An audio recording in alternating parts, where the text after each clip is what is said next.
So Bradley Manning, in a pretrial hearing on, I guess this was on Wednesday,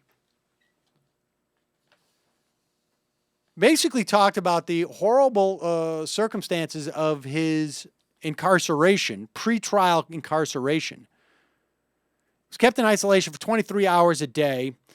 He said at some points he contemplated suicide, but he knew that it wasn't really possible.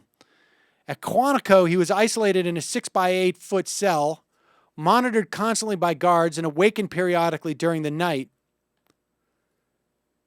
Remember, at one point, they held him under some type of classification saying that they were afraid that he was going to commit suicide, even though the psychologists who were in charge of essentially validating that label and that type of incarceration said not necessary. So a lot of, to the extent that he started to suffer any type of mental illness, it was a function of the way that they treated him. The conditions of his confinement are the focus in the pretrial hearings, where David Coombs, his attorney, has argued that Manning was subject to unlawful pretrial conditions. He's called the measures punitive and filed a motion asking the judge to dismiss the charges or reduce any sentence that is rendered. He has already pled guilty, and the judge has now accepted those terms, which could allow him to plead guilty to lesser charges. Manning would accept responsibility for providing classified material to Wikileaks in exchange for a maximum term of 16 years in prison, rather than an espionage charge that might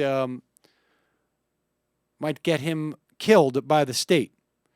He had no natural light in his cell. He was awakened 2 or 3 times a night when he was on suicide watch.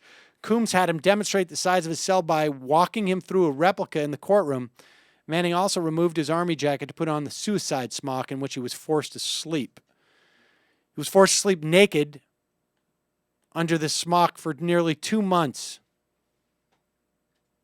after an incident where he said to his guards he could kill himself with his underwear if he wanted to do so.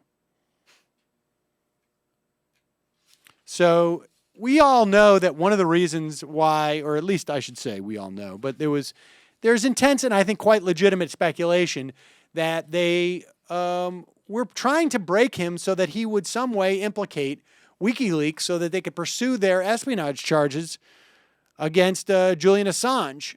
And it seems that there was no information that he could give them that would validate such a claim. So much of this was punitive. And look, we all know why regimes subject prisoners to this type of treatment. And it's not to get a confession out of them. It's to get a false confession out of them. That's just anyone who works in that field will tell you that. So this hearing is ongoing.